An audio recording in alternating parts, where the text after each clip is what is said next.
how we do. Welcome back to the podcast. Hopefully we end up having a whole show tonight because we're having some technical issues, and unfortunately you guys are going to be held hostage to that. Let me get this music turned off. Bada bing, bada boom. Welcome back, everybody. We are having some type of weird technical stuff going on, and we'll just see how it goes. We'll try to keep you all in the loop as it goes, and I appreciate the patience as we get this rolling. As before, like when we have issues, I'm always so apologetic because after almost nearly 3 years of doing this should not be an issue. But we've moved the show once. We've upgraded equipment. Last week I had Eric in here, our engineer. He did a ton of upgrades and a ton of things, getting ready for the new year in the new studio, prepping for a lot of stuff. And I think there's some residual issues because of that. Either way, hopefully you guys out there in listening land can hear everything. And you can hear me tell you to share this. Down on the Facebook side of things, there's a little button down there where it says share. Go ahead and share this. Main thing, too, is this is an interactive show. We talk about recovery, and we utilize all different aspects of recovery when it comes to this stuff. I have people come on the show, talk about how their recovery looks, talk about where they find their recovery, talk about just how life shows up. And people network through this. We put phone numbers on here. We ask people to talk about where they go to meetings to, just how they found the life they have today. And I ask them to share it because we network. We do this thing together. It's a we program. I didn't do this on my own. Go ahead and push that door open so it stays open. Like, you'll see. But yes, we're down here at We'll Work for Recovery, 2520 North 2nd Street. You going to hop on for a few minutes, bud? Ed, you going to hop on real quick before everyone gets in here? I want you to sit down, put those headphones on. I'm going to ask you just a real few quick questions. All right, get those headphones on. Tell me, can you hear me in your headphones? I can hear you. All right, can you hear yourself? Yeah. Perfect. All right, that's all that really matters when we, you know what, look at this. You guys want to see something funny?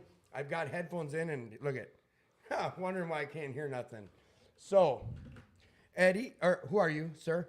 Eddie, alcoholic. Talk uncomfortably into that mic. It's Eddie, alcoholic. Thank you, Eddie. How long you been in this program doing this stuff? 7 years, 3 months, 1 day. Nice. So here's my question to you. The first time you walked into We'll Work for Recovery, what was your thoughts about this facility kind of versus others? It was on the other side of the room, the other side of the building. Mm-hmm. My wife and all her friends were the ones that kind of got this place started when Paul and Carolyn started it. Mm-hmm. There was, on any given weekend night, there was 300 to 400 plus years of sobriety in the room. Oh, yeah. On the first year or so this was open. Yeah, there was a lot of the old timers were coming up. Yeah, and then there was always a parking lot crowd every Friday and Saturday night with our bikes and everything, and there was a ton of sobriety. Yep. You know. So I guess here's the other question I always ask people, especially the first time they've been on, is how would you explain this to someone else? If someone came up to you and was like, hey, I'm looking to get into some recovery. I heard about this We'll Work for Recovery joint. What's it about? Like, well, I get random phone calls because a lot of people know I'm sober, and of course I have a lot of friends in different places, etc. And some people are embarrassed to tell their other friends that they think they got a problem, but they'll reach out to a friend they know is sober, and you just kind of put them on Front Street. You know, right. You know, I don't know if I can swear on here or not, but there's no bullshit in this program. Right. I mean, you can look in the mirror and lie to yourself from the start, and you'll get nowhere. It will come back and haunt you. And if you're honest with yourself in the beginning, it's a pretty simple program. Right. You know, what the problem is, if you want to become something you've never been, you have to do things you've never done. Nice. That's a strong, hard-hitting fact. So I've known you for a while. We've rode together. I know that you do a lot of motorcycle riding. And since you've been in recovery, you've started your own business. Like, you become a small business owner. Is that something you would like to talk about? Here's a platform you can tell about how you were able to do that because of your recovery. And Well- what it's called, whatever you're comfortable sharing about. Well, my first job in recovery was towing. Okay. I left that. Got another job towing. Hurt my knee right before COVID started, so I literally had 2.5 years off. Living with a brother of mine and started this business. I own Eye Candy Coatings. It's a paint correction and ceramic shop for Harleys and hot rods, cars, etc. Eye Candy Coating. It was, I don't know. I don't work well with others. I one of those people. I can build you a house from the ground up. I can dig the hole. I can lay the last shingle. I can lay the last piece of trim. I can do the same thing with a car. Same thing with a bike. I have a lot of friends that can do that too, and I do value their opinion. But at the same point in time, I'm better off working for myself. So here's the question I want to ask you: is simply how are you able to utilize being a small business owner and being in recovery? Did that benefit you being in recovery? And if so, like how? Explain that. You would be surprised at how many of my customers are sober that when they find out I'm sober. You know, and there's been a few times with customers where, you know, I don't like to close the door at 6 o'clock on the shop in the summertime and say, hey, you got to be here by X, Y, or Z. But people have a life to live, and I want their bike gone, and I like the money too. But if I got an AA meeting to go to or something, an AA function, I'll say I got to be out of here by 6:30. I got to go to AA. Oh, I got 13 years. You know, and you'd be surprised. Just because you don't see somebody at a meeting doesn't mean they're not in the program, or their wife might be in the program. And again, like I said, being, you know, a part of the sober community, as well as I have a lot of MC customers and friends, and so I get a lot of guys from that walk of life that, you know, they're like just sick and tired of it. Like, you know, how'd you do it? Right. You know, and people sometimes are afraid to ask, but it's not so much like it's not in the closet like it was. Right, it's not shameful like probably you know, back in the 70s. It's almost to the point where, with this younger generation, considering the amount of drugs that are on the street that'll kill you, it's almost become a hip thing. Yeah, no, I'm right there with you. I see that out there too. It's almost, oh well, how many times you been to treatment or whatever? It is. It's the side I wanted to kind of touch on too is you started alluding to it, is being in recovery and having this business. You mentioned something like it's almost a conversation starter, but also it does help expand your word on your business, correct? Yeah, correct. Well, when I started with the Highway 10, when I got sober, I outgrew their wage system. And when I went and got the job at Kramer Services. That's a nice way of saying, I like it. You outgrew their wage system, meaning you needed more money. I outgrew the wage system. But when I went for the other job, there was 212 applicants, and right in the interview, I said, well, you know, I've been sober 4+ years, blah, blah, blah. It turned out the owner had over 20 years in the program. Boom. And I got the job. Insider. You know, and I mean, was it because of that? I would have to bet that it had a lot to do with it. Right. You know, considering if somebody tells you they got 4 years of sobriety, for the last 4 years, they've put something else above their needs and made sure that, you know, they're living their life right and that they're someone you can trust, you know. And I look at the 12 steps as something that you should just read. If you're bored, you don't have to be an alcoholic. You don't have to be a drug addict. But if you literally read those steps, it might actually help you live your life in a little bit better way. Right. And that's something that you talk about. You show up. Why were you here tonight? I didn't want to come, but reality is I wouldn't have a business if I didn't get sober. I mean, I own a business and work for 2 others. And it's not because of anything other than the fact that I am who I am. I'm a man of my word. People know that I do the job right, and I'm sober. You don't got to worry about me not showing up, or, oh man, I left my bike at Eddie's and he's off on a bender, and you know, I haven't seen him in 3 weeks, because I hear horror stories like that all the time, you know, and sometimes you just got to sit back and wonder, you know. No, and I get it, and I'm glad I got you in here a little early too to bug you about getting you on the show. And next time, I want you in here with your wife, too. I can't wait to see her next time. Like, I got Eddie on the show. I didn't think this would happen, but I suckered you in when you came in to look. You hooked me, bro. So what do you tell someone who's out there struggling? What would you tell someone? Not a brother, not just someone on the street walks up to you, someone you don't know, and's like... I would take anyone to a meeting. If somebody came to me and says, XYZ, I'm really struggling. I don't know if I want to get high. I don't know if I want to get drunk. I'll say, you know what? I'll take you to a meeting. You can go from there. I mean, there's so many meetings out there. Not everybody fits in every meeting. Right. And that's why there's so many different meetings, and that's what I tell people. Just because you don't like this meeting or that meeting, you may not like every meeting that happens here every day, but it doesn't mean that you have to come here on that day. And it's one of those things now, like I said a few minutes ago, it's almost to the point where sobriety is becoming hip. And back in the day, you had to make a phone call on a landline just to find a meeting, where you can go on your phone now and in 10 seconds you can see where there's 300 meetings within 50 miles of you in the Twin Cities. Right, that's the big difference too, is with this social media and just cell phones alone. I don't know what it would have been like for you guys back in the day without cell phones. And I point to Wes, and I know that you're a little older. Smoke signals, Tim. Yeah, right, I'm sorry. All right, no accusations of age. But one over there. Here's the thing: is like we get to do recovery. Eddie's gonna talk about how things work for him. Wes is gonna talk about what worked for him. I haven't met you yet, so I'll get to know who you are in a second. Absolutely. What is your name? My name's Felix. Hi. Felix, you out here? All right, wait, before you leave, I need you to tell the audience, what are you grateful for today? Attitude for gratitude, bro. What are you grateful for? Just another day above ground. I mean, physically I'm broken and everything else, but guess what? I will go home at night. I got a beautiful wife, a beautiful dog. The roof is over my head. Mm-hmm. The bills are paid. It's the holiday season. And 20 years ago, I was under a bridge. And that's a fact. I mean, when I got sober, I had a backpack. I still have it. Now I got too much shit. Dude, he's got one of the best dogs I've ever met. Smartest German Shepherd, right? German Shepherd? Yeah, Cinder, yeah. Cinder, baddest ass dog ever. Eddie, thank you so much, right, brother. I love you, man. Love you too, Timmy. Yes. All right, be cool. I'll see you next week. Cool. Grab one of these, someone and get him on here. So like I was just alluding to, is like you're going to hear people share about how they're doing this, how they found their recovery and the way they did it. After doing this for 3 years and talking to people nonstop, hearing their stories, is I challenge you, anyone out there under my voice, one thing is give something a try. If it's opposite of whatever life you're living, I'm not here to say you have to do it this 12-step way or this AA or this NA or this. I've heard enough people tell me they found their happiness and their success through so many different walks of recovery. So all I challenge you to do is give something else a try.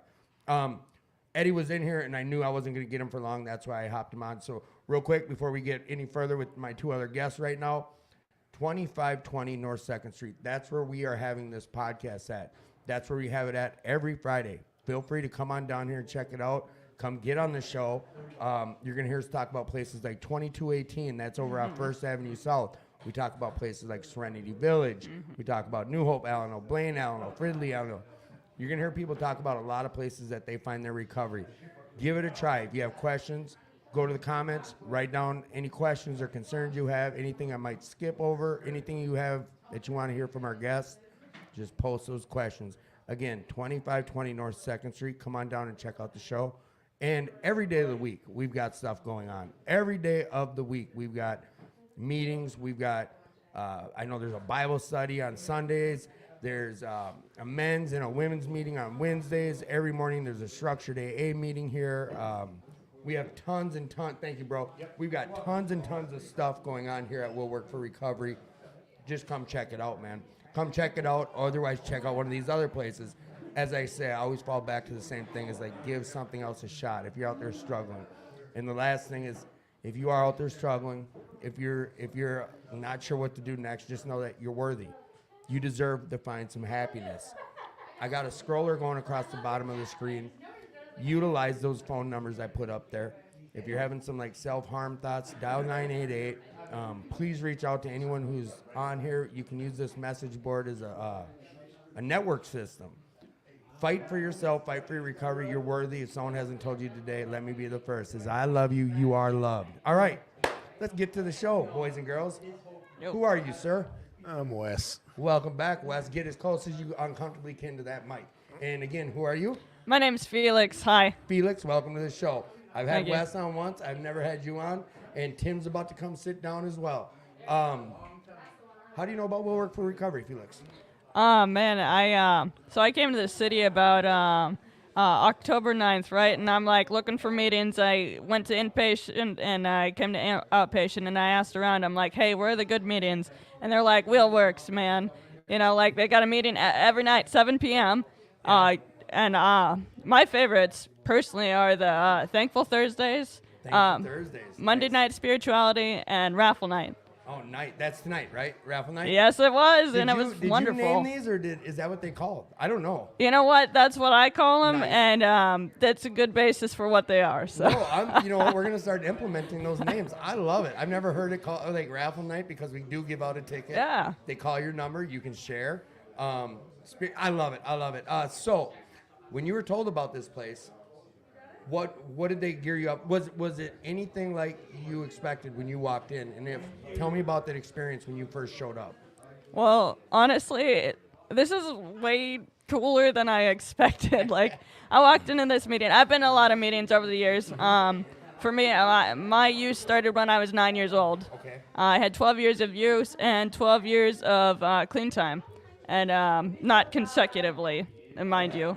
But yeah, I walked in the doors here, and I was like, man, this place is welcome. These people are really cool. The things on the walls, there's so much to look at. Like, if you're feeling stressed or overstimulated, you got something cool to look at that'll take your mind off of the things. But, like, people talk to each other. They care. Mm-hmm. You know, like, the thing about it is, like, you come to Willworks, and you know you're welcome. That's awesome too. It's like I always like to get people's perspective of when they come in.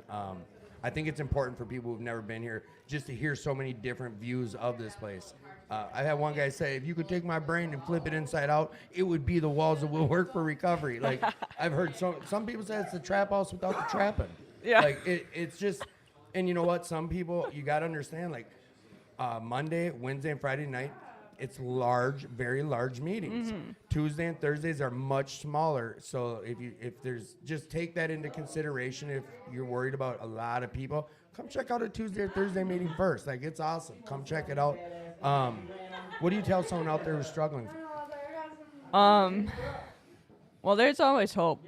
Like, I suggest for myself, this is what I'm doing this time around in my recovery. I've found a sponsor. I've found accountability partners. I've gone to inpatient. I'm attending outpatient. I'm in a sober house, you know, like, and I got off the streets. I was homeless for 7 months this year. Okay. And it was terrible. And, yeah, for those still struggling, there is hope. There's a place for you. You know, maybe it's not necessarily Willworks. Maybe it's like AGC with CMA. Maybe it's, you know, like going to, I believe there's one at Blaisdell, Zen Meditation Center. You know, man, there's so many great meetings out here. And, like, it's just about finding those people that you connect with that are there for you. You know, like, you will always find family in the recovery community if you look for it and you say, hey, man, I'm struggling and I need this help. So here's the question I want for all three of you. Wes, I need you to weigh in on this, and Tim, I need you to weigh on this, and all you guys close to your mics as you can is, what does recovery mean to you? Go ahead. Argue it up. Healing. Life. Survival. We're doing one-word answers, guys and girls? Girls and children and adults. Healing. Come on, Wes. What is it? What does recovery mean to you? Everything. No. Break it down. What does that mean? I'll just tell you this much, okay? Right on that mic. I just had a sobriety birthday. And what was that? 45 years. Holy Congrats. shit. Whoa. Hey, 45 years you just celebrated. Woo! 45. To me, that is the proof of the program. But go ahead. Come on. You know, I came here tonight because I was supposed to meet a sponsee and give him a little book. And the little red book from a replica from 1946 on the 12 steps. The little red book. It was from a replica of the 1946 edition. And end up giving it to somebody else. But I got 5 more copies at home to pass around. A lot of people don't know what the little red book is. I didn't until maybe 2 years in. An elder statesman gave me one. Well, the Little Red Book was based on the 12-step classes that were started in the 40s and 2218. And matter of fact, that was the only formal treatment I ever received for my alcoholism. Was it Little Red Book? No, it was the 12-step Oh, okay. classes. Yep. And I feel very fortunate that I found the fellowship young. You know, a lot of you guys know that I came in at such a young age. I was 20 years old when I sobered up. Well, you got people 9 years old. They started like. Well, I was 9 years old too. You know, I was like the little Jack in the Box. Boing! If you want to grab, don't forget, you guys. I'm sorry, I'm interrupting Wes's story. American Pie Pizza. They're like a partners of ours. They're down in Bloomington. They bring in some of the best pizza I've ever had. We got 5 pizzas back there. Go ahead and go grab some. You can come right back on. Hey, you want to grab Wes a couple Yeah, slices? give me a Yeah, few well. slices. I'm All right. hungry. So yeah, you were come I on. said I was like the little Jack in the Box because as soon as I took that first or that second, it wasn't the first drink that got me, it was the second one. That's when the boing,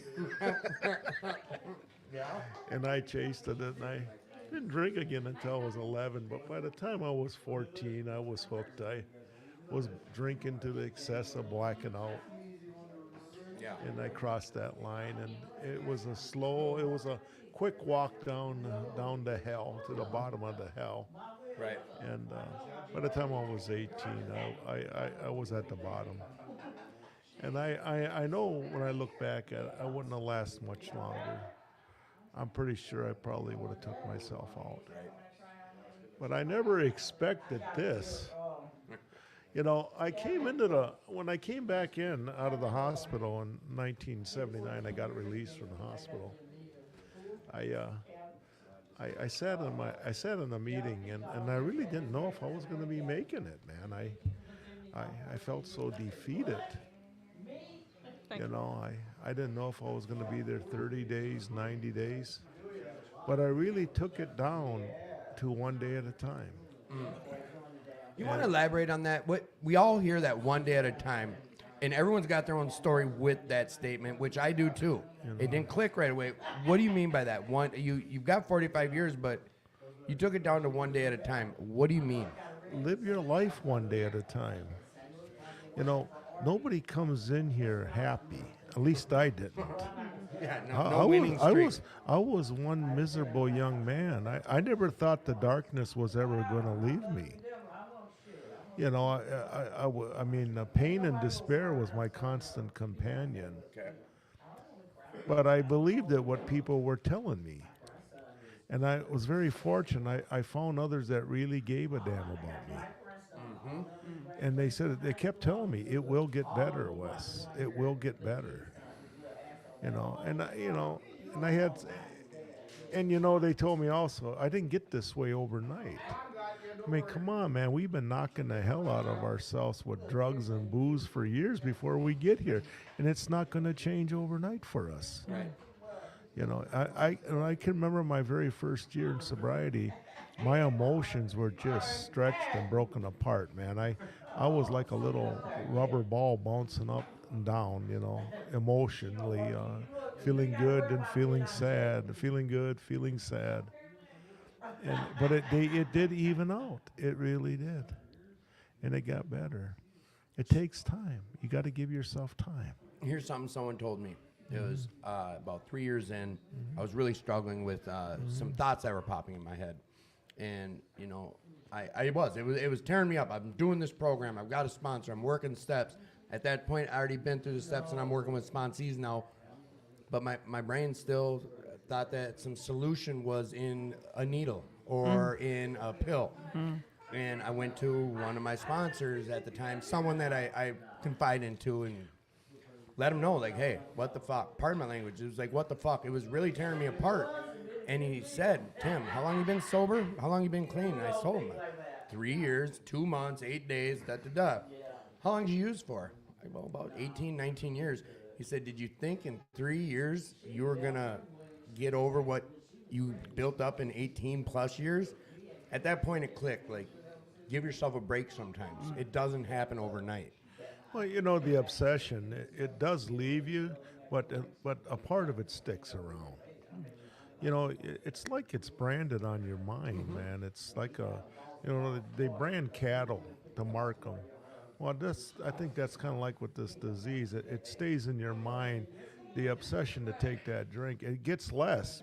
But you got to remember, and this is only my thinking, I could be completely wrong. But Bill Wilson, the co-founder of Alcoholics Anonymous, said that it's lack of power was our dilemma. We had to find a power which was greater than ourselves that would solve our problem. And so when you're thinking about that word power, and even Ojibwe, you know, we call it Mashkausian power, and to say no to the thought of taking that first drink. And so when we say no to the thought of the first drink, we have been restored to sanity. It's just that simple. Right. And you go to realize that for you to drink is insane. That's in spite of what happens to you, every time you do it, it's insane. But you see, the insanity is the thought of going back. And that's where you need something greater than yourself that can do for you what you couldn't do. What did that look like? You know what? Hang on. I imagine you can understand what he's talking about, finding something greater than yourself, correct, Tim? Yeah, you know, I tried to do it. I'm a stubborn guy. Okay. And I kept trying to do things on my own, and I kept failing and failing and failing. I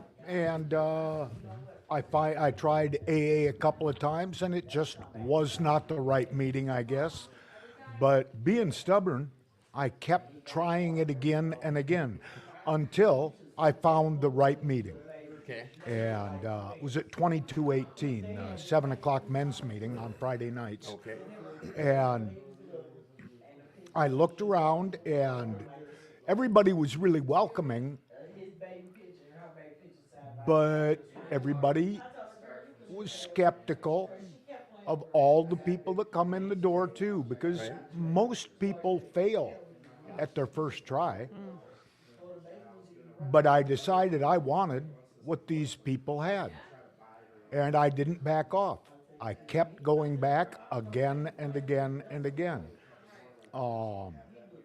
Worked really hard with 2218, and enjoyed being there, enjoyed helping out, and I'm still doing it. Just came from a meeting tonight where we covered the 12th step. That's 2218 First Avenue South over there in South Minneapolis, right off of Nicollet and Franklin, back there about 2 blocks. 2218 Alano of Minneapolis. You can find it online. World's longest continually running Alano in the world. You can find it online. But I saw what these people had, and I wanted that. And I would not let that go. I kept going back until I could fit in a little better and start finding some of the promises that they talk about. Now, I don't read the promises on the wall. I don't aspire to them. I keep trying to give, and I make that my focus. Not achieving the promises, but to keep giving. And those promises do come about. And I'll look around and notice that, this promise came about, and I didn't even see it because I wasn't looking for it. Right, I see what you're I'm saying. just looking for the opportunities to give, to keep trying, to keep finding ways to help out. Just the program changed my life to find another lifestyle other than work hard, play hard, and the me philosophy that is just the philosophy of, I guess, the Western culture, and certainly in the Midwest, is to compete and achieve. And I quit competing, and I'm achieving more. So, Wes brought up a power greater than himself. Felix, can you elaborate on that? Yeah. For me, my higher power is Buddhism. Share about it. So I actually, before I relapsed this year, I was going to Buddhist meditation in Mankato, and it's based on the principles of being well, happy, skillful, and peaceful, and, wishing that upon others, and loving kindness, metta. And I found a lot of peace in meditation and extending that love for others beyond just myself, because I feel like as an addict, it's hard to look past. I know for me, it's hard for me to look past myself sometimes and just really have that compassion for myself and others. And when I surrendered to that will of like wanting good for the world beyond myself, like that brings me a lot of strength, and that helps me to help others and give back. That's like I believe a lot in service work as well. Right. Like, being involved in the community. And I believe that if you're not in a place where you're, good with yourself and your higher power, that it makes it a lot harder to help others. And what I heard you share was almost similar to what Tim was saying. Is like, helping others. Yeah. We hear that a lot, helping others. So this is a part where, not being rude, but I'm going to be strewing all three of you off the mics because I'm going to put 3 other people on. Yep. I'd ask that you guys hang out because I'm going to do the same to them, and there's not a ton of people in here. So what I want you to do is go around and talk to me about your gratitude. Tim, you start. What are you grateful for today? I only got one question to you, too. So stick around. I want you back. Yeah, well, my gratitude is the fact that I have a purpose in life again.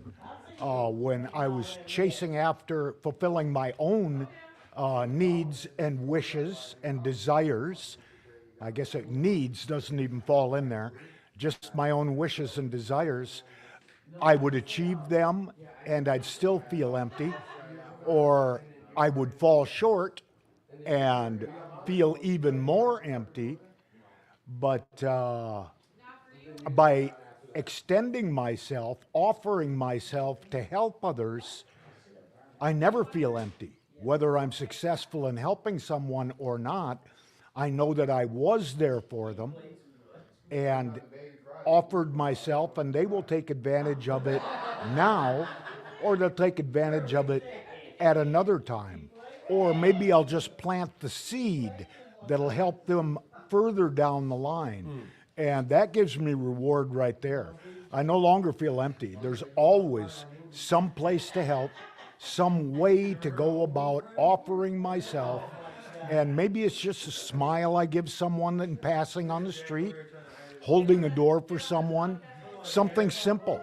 I don't think that I'm cut out for some great event in life, but some little simple thing might turn somebody's life around to where they can accomplish that big, wonderful thing that we're here to produce. And then in return, it helps you. So, Tim, I need you to go grab her in the brown sweater. She's taking your seat. Wes, tell me about some gratitude. Well, I'm grateful that I'm sober today, of course, but I'm even more grateful that I'm an ambassador to God. You say that you're an ambassador to what? To God. Yeah, I For didn't have you for elaborate. Sorry. For the alcoholic. That there's a way out, and you can have a wonderful life being sober. I am a living example. Yeah. I am a miracle, and I know it. Yeah, and I thank you I know for it, and I know it, and I'll stand on my feet and argue that point to the day. Come on, let's go toe to toe. You'll see. Honestly, Wes, when people tell me they have time like you do, even when they say they got 30 days, I thank them. I don't say congratulations. I don't know why. I've just gotten accustomed to thanking them because I'm grateful for your clean time. So you got to believe in something. If there's one thing you better believe in is your sobriety, because it's the foundation of life for me. Because if I ain't got sobriety, I ain't got nothing. Because everything that in my life that I have today that is positive and good and pure has came as a direct result of me coming into this fellowship. I heard someone say it this way, and I'm going to say it, then I'm going to shut up. When I went to church, I learned of God. And when I went to my native spirituality, I learned of the Creator. But it was through this 12-step fellowship called Alcoholics Anonymous, I experienced God. And that is the honest to God truth. This is the closest thing I have ever found to heaven. I love you, Wes. Thank you for coming on. Yeah, you're welcome. If you're around after I cycle through, I'd love to have you back on. Okay. All right, Gracie, batter's up. Gracie. You're up next, Gracie. All right, now, the name of this show is called Attitude for Gratitude. And when every time someone's done, we bring up their gratitude. So this is the part where I talk to you and say, hey, thank you for coming on the show. Will you come on again? Absolutely. Would you come on? Yes. All right, well, tell me about your gratitude then. Oh, man. Like, I got to be honest. I told this in the meeting earlier, but I was really struggling today. Like, I did not want to be clean. I was doing all these types of behaviors that always lead me back to using. And then I talked to my sponsor, and I'm grateful for him. And then I talked to my friends, and I was grateful. And then I came to the meeting and told on myself because I'm like, man, I'm still not at the point where I need to be with my sobriety today for my recovery. And then, coming on here tonight is about also, like, talking about the feeling of, like, surrendering, too. Because, like, for me, in my recovery, like, to stay clean, to stay grateful, recovering addict, like, I need to surrender. I need to give that power to something greater than myself, and that's what keeps me clean. That's what I'm grateful for, to be clean another day, to have this moment, and to tell others that it's possible, and it happens, it's true, and you can get there. Listen, I appreciate you coming on, and I appreciate your clean time. You coming in here sharing what you're sharing is the type of stuff that could help save someone else's life. I agree. I understand the way you do recovery might kill me, but hearing some experience through what you're going through and what you do go through could also save my life. Yeah. So I appreciate you coming on, and you already said you'd come back. Yes, so I I'm gonna will. hold you to that. Every Friday night, you're welcome to come back on the show. I will Now, be this back. quiet-ass kid sitting in that chair with his back to you, grab him and pull him up here. He's next. His name is Jack. Absolutely. And thank you so much, by the way. This has been a pleasure. You're the shit. Thank you. I appreciate you. Who are you? What's your name? I'm Morgan. I'm a grateful recovering addict. Morgan, stay close on that mic when you talk to me. Young lady who is acting like she ain't never been here before. Scooch up, because I can't have you move grabbing the mics. Okay. Scooch right up on that mic. Put damn near get lips on it, and tell me, who are you? Oh, you sickos. Who are you? Come on. I'm Miss Gracie. You're Miss Chuckles tonight. Listen to you laughing away. Stop playing. I love you, Miss Gracie. So this is the mother of recovery. Mother of recovery. Miss Gracie. Young man, get close to the mic, because I already know you're going to be quiet. So hang on a second. Yeah. Does that make it a little easier, Jackson? Yeah. You play too much, don't it? All right, what is your name? My name is Jack. Jack. Have I ever had you on the show? You have. I have. Not at this location. No. But So we're popping, we're breaking, Whoa. we're breaking boundaries we here. are. Oh, Yeah, damn, Tim.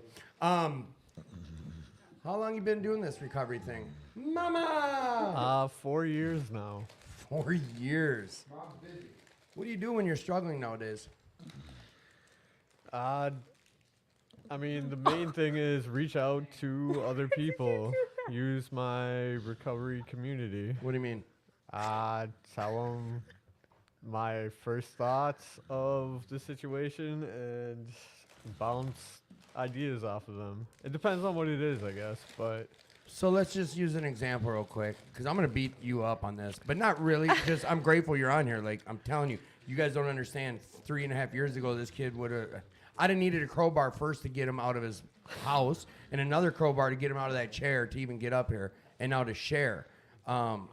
You're like this an onion that keeps peeling other layers and getting stinkier, but in a good way. You know what I mean? Like, That more was the potent. nicest thing anyone's it ever was said off to the top of my me. head. I'm done. Jack's a beast when it comes to recovery. He is like what I'd call the example. I look up to Jack, and this is where a perfect thing of someone saying, like, time doesn't equal recovery. I've been in these rooms longer than you, but I look up to you in your recovery. So, Jack, what did you say about someone who's out there struggling? What would I say to them? Yeah, like they come to you, I'm struggling, man. What do I do? Once again, it depends, but I mean, the main thing I would tell them is just to give themselves a I'm chance. telling Paris. Give themselves enough time to really get into recovery, because the drugs are always going to be there, but just give themselves a shot. I know for myself that if I used in any form, there was no way that I was going to make a better life for myself. It was just going to get worse. So I don't know. I would just say don't give up on themselves before, I don't want to say the miracle happens, but before they really have a chance to see what recovery is about. There's no wrong answer. It's your opinion. Morgan, how long you been doing recovery? I was a chronic relapser for a little while, but this time around I've been clean since October 1st of 21. Of 21. Yeah. I'm going to ask questions that you guys might think are silly, but there are people who have never been in recovery that listen to the show. So just bear with some of these questions. Like, what does that mean, a chronic relapser? A chronic relapser was like, for me at least, I couldn't stay sober for more than 30 days. Like I was super good at coming in, collecting that orange key tag, and then dipping because, well, I got 30 days. It's only 30 days, you know. I can get that again. It's easy as anything else. So just going out and then coming back and going out and coming back and going out and coming back, you know, for me was a chronic relapser. So, Mess up my ditch. what's that? There's no secrets on the podcast because everyone can hear because we're in front of microphones. And my phone is picking up everything I say. It's silly, Tim. All right, there we go. Boom. Because this young lady named Paris is going to come in halfway through me asking you guys questions. She's going to pick it up and keep asking you guys questions. So you say you were a chronic relapser. How did you stop being a chronic relapser? What changed? I think my mindset really. Also, I got pregnant. And I found myself to be the type of addict who can't use when they're pregnant. Like, the thought just kind of disappeared. But thankfully, I was already working on my sobriety before I found out that I was pregnant, you know, because I was starting to lay that foundation. I was starting to figure out what I needed to do and how I needed to approach this time around in recovery and what I wanted to achieve this time. Because ultimately for me, I knew that it wasn't just about today or tomorrow. It was about my future, and that's what I needed to work on when I was getting clean. So, if you ran into yourself, this is a question someone asked, and I keep forgetting to ask people that. Nick, don't go far. So, if you ran into yourself in January of 21, what would you tell yourself? You know, when you were relapsing, before you came in the last time, what would be the thing you would tell yourself? Leave that guy. First and foremost, leave that guy. The shit you're doing isn't working. And you got people in here who love you and miss you, and you need to come back home. Yes. Gracie? Miss Gracie. Yes. So, you're not close to the mic like I yelled at you 10 times about. So, you've been doing this for a while. What's it like? And now, Gracie's part of a new meeting that we had started. It's called Scars and Tattoo NA. And that's 10 o'clock every Saturday morning at Ikatomi Tattoos. It's kind of over in Uptown area, Lake Calhoun area. And it's every Saturday at 10 a.m. We do an NA meeting, Narcotics Anonymous meeting, but also you have the ability to sit and do art and draw. It's at a tattoo shop. And something happened last week at this place that I still haven't seen the results of. Do we not? Is this a secret? If No, it is, it's not a secret. tell us all about your first. Listen, I want to tell this audience something. We'll Work for Recovery does so much stuff, so many fellowship opportunities and so many activities. A couple years back, they're like, Tim, you want to come go-karting? I'm like, go-karting? Get the fuck out of here. Go-karting. Okay, I guess. Once they told me, like, these things go like 40, 50 miles an hour. So I go, and Gracie's there, and everyone's making a big deal about getting her in the go-kart. I'm like, whatever. So we go, and then Gracie hops out there, and I had already went, and then I'm watching. She's going like 2 miles an hour. She's getting lapped. No, but listen, like, she's getting lapped by everybody. I'm talking, she made it around the whole track once to other people's 40 laps. Come to find out, this is the first time in your whole life you drove, correct? Yeah. So, like, we do a lot of first things in recovery, and on those same lines, like, what's some other first things you've done in recovery? And let's just bring it back to Saturday. He just ain't gonna let it go. I went and got a tattoo Saturday. Oh yeah, and it was in tributes to someone, wasn't it? No, I just got my name put on me. Me personally, me, only me. Yeah, that is tribute to somebody. Tribute to Gracie. That's right, and I still haven't seen it. Ooh, it's fire. So Gracie, I need you to tell the audience what they should be doing if they're thinking about using right now. Lord, please don't do it. we done lost so many people, and it's so sad. And if you're thinking about going out there using, you need to talk about that topic.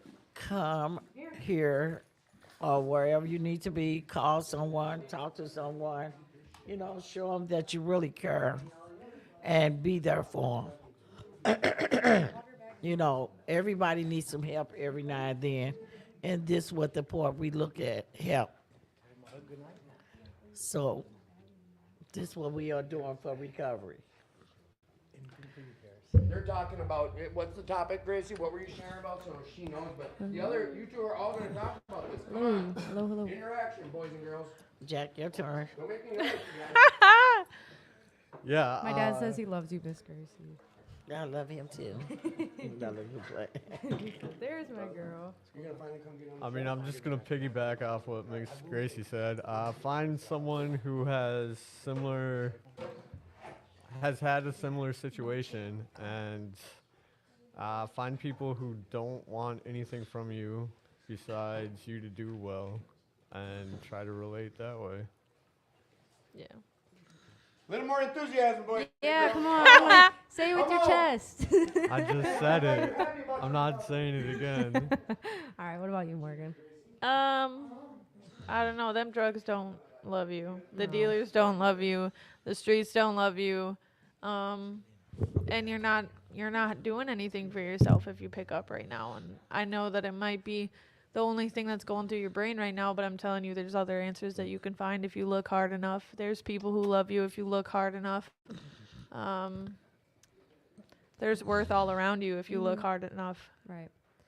All right. Well, what are some of the toughest obstacles that you guys have been dealing with in your sobriety? Something that is still kind of a struggle, even if you have some time under your belt, like, you know, things that you got to work in within yourself or within sobriety. Like, what is it? Okay.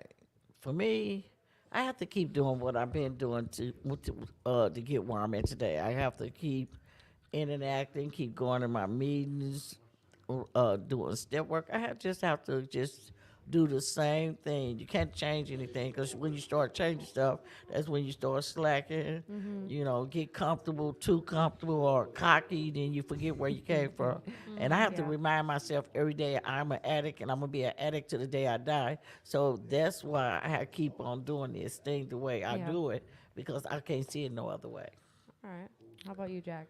For me, it would definitely be negative thinking or negative self-talk. For at least 20 years of me using, I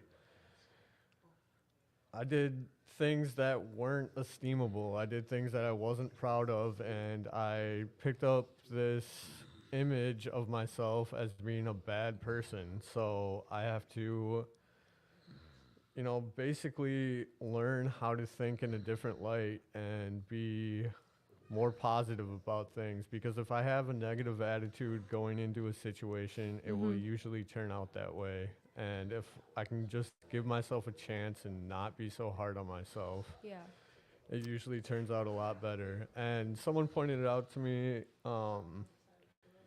you know, I would never talk to one of my friends the way I talk to myself. And I try to remember that when I start getting down on myself. Right. Oh, I like that answer, Jack. It was a great answer. How about you, Morgan? Probably self-worth and trauma. Everything that I went through and put myself through, most importantly, in recovery, or not in recovery, but in my use, doesn't just go away when you get sober. And I think that's something that I thought when I first came in here, was that I get sober and all my problems disappear. Right. But in reality, I got sober and I was able to cope and learn how to deal with those problems and learn how to not repeat those problems and to take care of myself better in the future. And teach myself, you know, that I am worth it, and I don't have to do these shitty things to myself or to other people to make myself feel better. Okay. All right. Well, I like that answer. What is the scariest thing about being sober? Like, what was, like, you know, something that you, like, you know, still kind of is just, like, even if you're strong in your recovery, what is something that, like, kind of scares you, like, with sobriety? Something that you're still, like, having a hard time, like, wrapping yourself around? Vulnerability. Vulnerability. Okay. How about you, Jack? I would say my fear of going through grief without something to numb me. Yeah. You know, the unexpected things. I mean, day-to-day life is, I wouldn't say easy, but it's comfortable now. Right. And you know, my parents are getting older, and that's definitely one of my fears is what do I do when my safety net is not there anymore? Yeah. Okay. Yeah, that makes sense. That's actually understandable on how it could be scary. How about you, Miss Gracie? What is the scariest thing about being sober, or something that you're having a hard time like wrapping like your head around? The scariest thing of being sober. I know you got a pretty good positive attitude, but I want to know. Oh, it's some scary shit. Oh, Lord, forgive me. I don't mean to curse. It's some scary stuff. No, it ain't all perfect. You know, I have days where, you know, if I get in my head, I start thinking of some, you know, stuff that I know that would get me in trouble, or thinking about trying to get even with somebody or doing something crazy. So I have to get out of my head and get back in where I need to be. And that's where I need to be focused on my recovery, focus on positive things, not no negative things. Because if you focus on all that negative stuff and all the time people around you, because everybody in recovery ain't in recovery, so you have to let that go. So you just can't, you Right. know, you can't worry about their recovery. You got to worry about yourself. All And right. that's where I'm at. All right. My dad also said to his answer, said the scariest thing about being sober is knowing that you're only one bad decision away from a relapse, and stay vigilant is the key for him. Yes, it is. Yeah. But all right. How do you cope with shame and guilt? Like, you know, it takes time for some people. Maybe it takes years. Maybe it takes months. Like, what was something that like helped you cope with your shame and guilt in your sobriety, or if you're still like struggling to cope with shame and guilt? You know what got me where to get past that shame and guilt?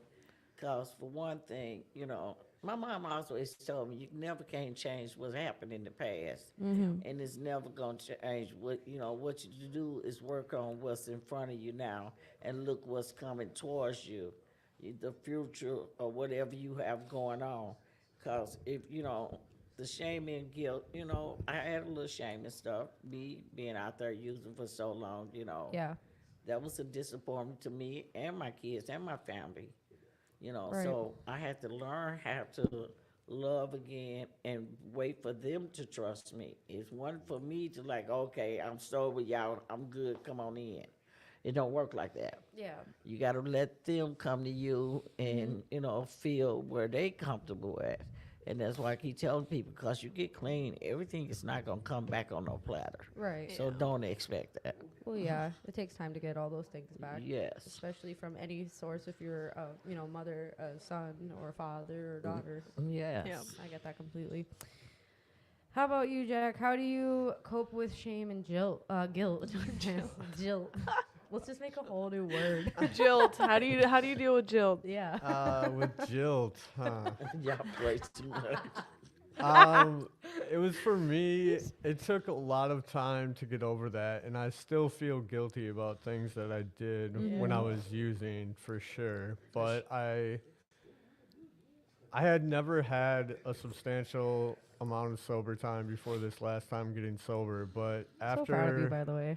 appreciate that. But after living sober for a while, I just realized that the things I did when I was using wasn't me, and I wasn't living by the morals that I actually had. And yeah, I mean, like Miss Gracie said, you're not going to be able to take back the things that Yeah. you did, but you can work on trying to make them right, or at least having a living amends of not repeating the same things that you have already done, I guess. Right. No, that makes Yes. sense. Okay. Well, how do you cope with your shame and With your jilt? Yeah. Guilt. The jilt.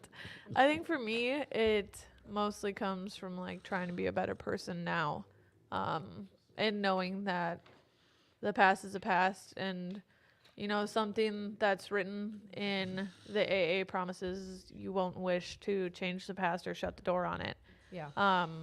And I try to keep that true, at least in in most of my day-to-day living, but it's definitely hard, you know. It's not easy to just be like, oh, I am carrying all these things that I did in the past and I know that they were hurtful, but trying to be a better person every day is the only thing that I can really do, and try to not repeat those behaviors or those actions. Right. Trying to be a better person and do the next right thing is something that you hear a lot in here. And Right. I feel like in my clean time I've picked up that like the things that I keep hearing repeated are usually the things that I need to practice on a day-to-day basis, you know, like Yep. the keep coming back. It works if you work it. Like just do the next right thing. Things like the regular sayings that come all day long are the things that I'm trying to make sure I keep in my forefront of my mind.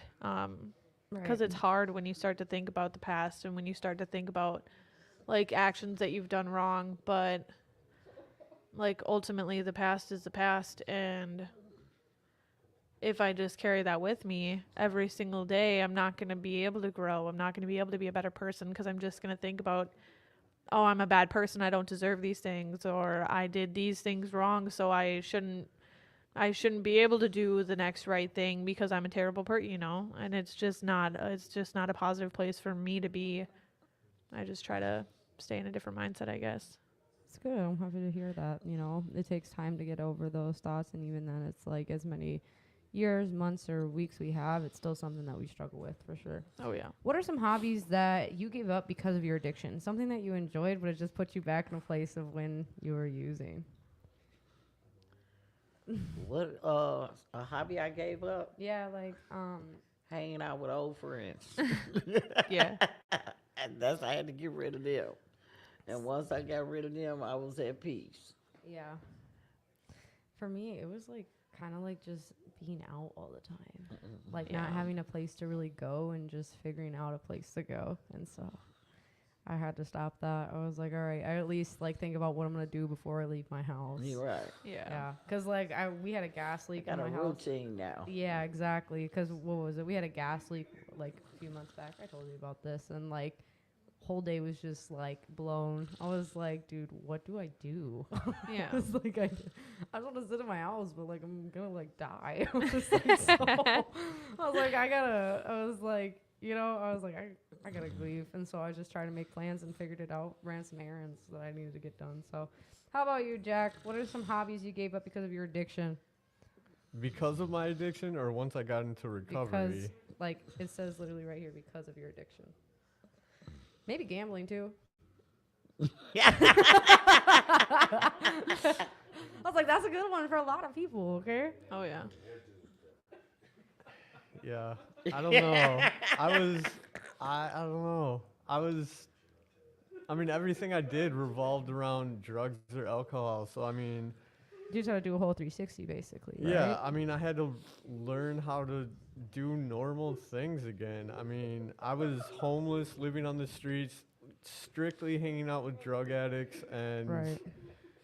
yeah, I mean, I just basically had to relearn how to sit with myself. And like you said, don't just go out to go out. I mean, that always led me into trouble and Yeah. hanging out with the wrong people that were, Yeah. I mean, so yeah, I had to find all new places to be.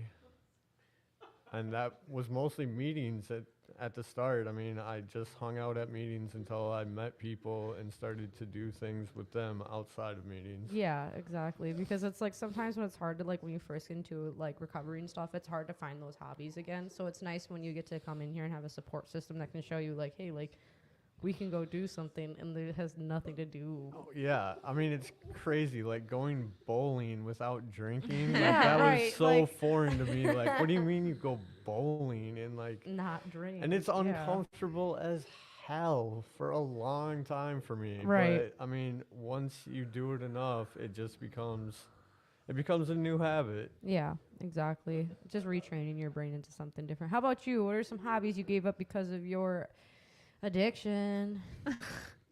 Yeah. I feel like in my addiction, I had no hobbies, but I Really? feel like I struggled with it for a long time.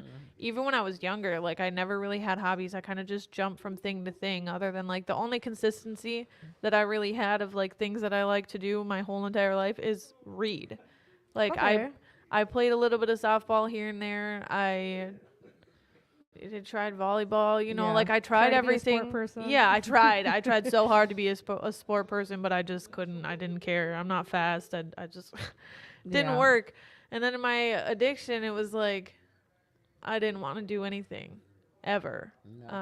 I was always on the go. I was always figuring out the next move or figuring out how to get the next bag, and it just Right. never like I had to figure out how to, like you said, I had to sit by myself Right. for a while Okay. and learn how to be okay with myself, because I couldn't sit in a room by myself without freaking the flip out for a long You're time. fine. I'm glad you're still mindful, but like it's a podcast. We're good. Okay. Sometimes, but I'm thankful for that you're mindful for. Okay, what is one thing you've done always wanted to do but never done, and why? Yeah, we're doing great. One It's thing good I female wanted energy to over do- here. One thing I wanted to do is just to wake up in the morning and don't feel crappy sit and with me? ugly. And don't have to figure out where I'm going to get my next high from. Yeah. That's Yeah. my biggest thing. I feel so great when I wake up in the morning and I'm just free. Right. Yeah. Not waking up with a hangover. with Nothing. Oh my Yeah. God, Right. yeah. All right. Yeah. Okay. What about you, Jack? What is one thing you've always wanted to do but never done, and why? I don't know. Come back to me. All right, Morgan. Freaking snowboard, man. Dude, I've I've been wanting for- to do that, too. Dude. Let's go. Let's That's go get right. some lessons. Straight up.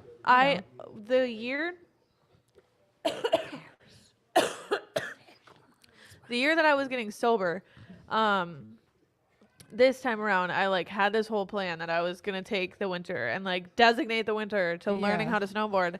And then like the day that I was going to buy like snowboarding pants, Yeah. I found out I was pregnant. Oh wow. I was like, that just effed my life. well, I mean, It ultimately was a great thing. I love my child. My child is the light and but you soul couldn't of my go entire life. snowboarding, But I right? couldn't go snowboarding. I couldn't go tubing. I couldn't Right. do anything over the winter because, when you're pregnant, you have to be so incredibly cautious. And it was like I felt like I had nothing that I could do or whatever. Hi, my lovey. Yeah, this is a a good And- babies. Yeah. And My dad said we could go to Oregon. They have the best boarding there. dude, I need to go. I need to learn Mm-hmm. so bad.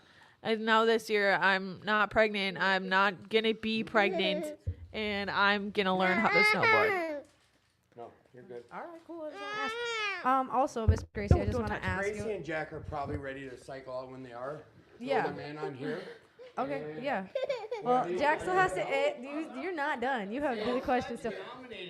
Because you're here. That's why. Okay, but Miss Gracie, I also just wanted to ask you, just as like a side question, and then I'll let you go. Is how was your TI concert, by the way? The The what? concert you went to last night. Oh my God, Lord, I poured it.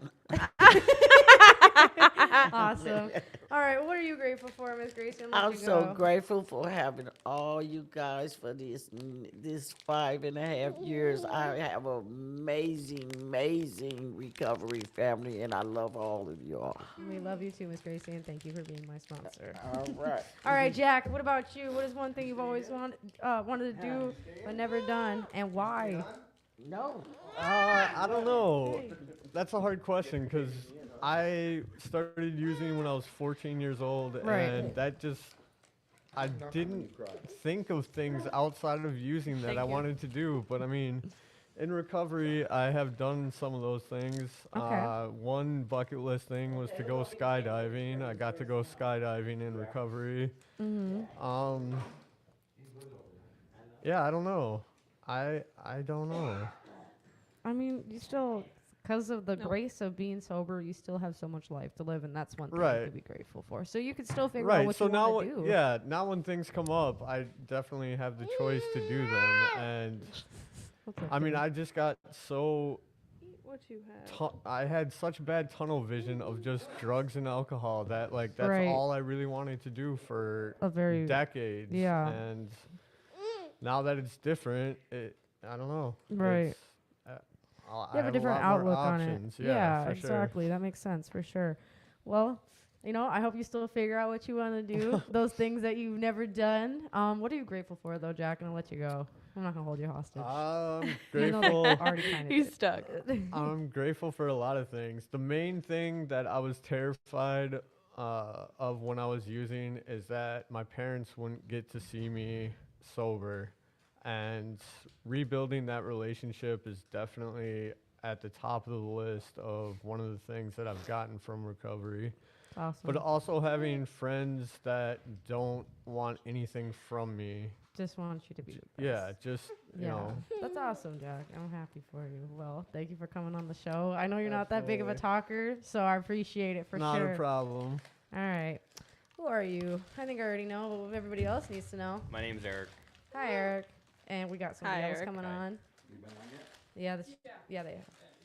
And who do we have coming on right in front of me in the red sweatshirt? My name's Dustin. I'm a drug addict. Hi, Dustin. All right. Well, I'm going to ask you guys some questions. Maybe some of them might be recyclable. Morgan don't got to answer them, but we'll see. There's so many questions here. We'll figure it out. What lessons did you have to learn the hard way? Ooh. Go ahead, Eric. What was it again? What lessons did you have to learn the hard way? Me, I had to go to jail to get sober. So. That was my lesson. My lesson was probably going to prison. Okay. I ended up doing 2.5 years in prison. Mm-hmm. Did boot camp. It was a good life learning, but I probably would never do boot camp again. Right. But it's made me who I am today. So, you know, you have to come with what you get. You know, Yeah. just take the challenges and go with it, because you're gonna have struggles and challenges every day in life. If you can't handle little things, you're gonna fall under pressure over these bigger things that come, financial, no job, whatever. You just keep an open mind. Just don't beat yourself up, because if you beat yourself up, you're your worst enemy. Right. Like that one dude has said in group today, like, we are our biggest critics, and that is very true. We are. How about you, Dustin? What was the hardest lesson that you had to learn? Well, what lesson did you have to learn the hard way, basically? My bad. I reworded that so differently. I'm trying to remember stuff off the top of my head. Every lesson in life I had to learn the hard way. Mm-hmm. Whether it was how to get sober, how to learn money management, Yeah. focusing, sacrifice, you know, sobriety. Yeah. I had to do it all the hard way, you know. I tried everything until I figured out my way doesn't work. Right. Okay. Well, that's a good answer. Do you feel like when you made like lessons, did you make it where you were the hard way? You were like your biggest problem of it? 100%. Okay. Everything in my life, I just made it more difficult because I thought that I could do whatever I want, whenever I want, and it didn't matter. All right. Yeah. All right. That makes sense for sure. How about you, Morgan? What lesson did you have to learn the hard way? Honesty. I was a You're a liar. liar. I was a liar when I came in here the first time. Like, you could ask me. She knows. She was there. You'd ask me, oh, like, what'd you do last night? And I'm like, oh, dude, I went to Target, dog. I went and did this. I did nothing. I laid in bed last. Like, why? Where did Right. this come from? Why are you lying about that? Do you think like lying, like, especially because sometimes people start to lie impulsively because of addiction? Do you think that you starting to have like almost like an impulsive lying because? Yeah. Okay. Yeah, that makes sense. I think the hardest lesson that I had to learn was like going to jail to get sober, but also like having to find that balance of like cutting like my own family off because it's like, that's my family. I don't want to, but it's like, if you don't respect what I'm doing, I can't have you around me. 100%. So especially because some people know that I have a very big family, and that can be a pain. It really can. Like, I love them all, and it's like what I always tell myself is like, I love you, you're my family, but I don't have to like you or like what you're doing. I was like, so. All right, well, what is it? Tell us about one of your character defects, and how are you working on it to correct it? I don't have character defects, so I'll That is refer to you one. guys. That is That's a one lie. character Okay. defect. He's too humble. Yeah. Mhm. All right. What about Being you? humble. What about you, Eric? What is one? Just beating myself up because I. You gotta come closer to the mic, though. All right. Just beating myself up because Yeah. I set myself high expectations on everything. Like I have to be done the right way the first time because I just hate going over things and have to redo it. So Right. All right. I just gotta let them be. All right. You made her mad. Yeah, Dustin. Yeah, look at. It's not the first lady that's been mad at me. Okay, well, what is a character? Did he make you mad? What is a character defect for you, Morgan? What is something that you are working on right now? What are you trying to correct? Dependability, I guess. Just in a being like sense. very like depending on no, others. Like being a dependable person. Okay. Like I'm trying so now, girl, I'm trying to be more dependable. Because I wasn't at all for a long time, and I want to be someone who, if you call, you can count that I'm gonna show up. Yeah, and it's like the thing is like the first step of doing that is like you have to be like dependable for yourself before you can do it for others, because that's when you put yourself in a rabbit hole of like, Oh yeah. you know, for sure. I say like my character defect, as Dustin said, he's like, I don't got character defects. Sometimes I can't pinpoint what a character defect is, and I think that's one of them. Is like not thinking I have any or know where to start with them for sure. So Dustin, what is your character defect? And what I are have you a trying to correct?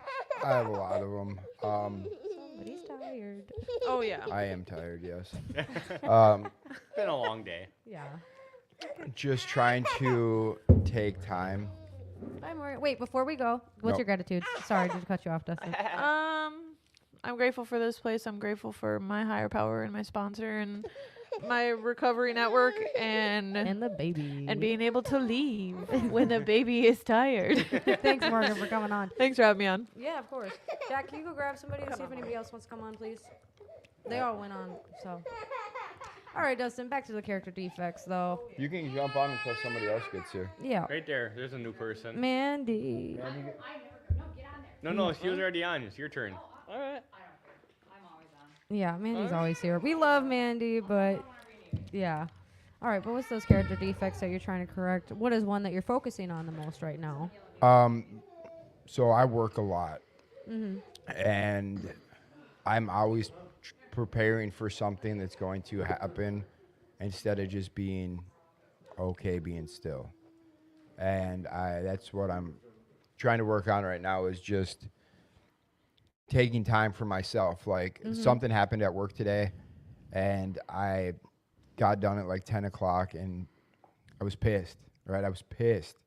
Right, But I was just like, dude, you have almost 50 hours in for the week, right. you know? And I said, you know what? This is an opportunity.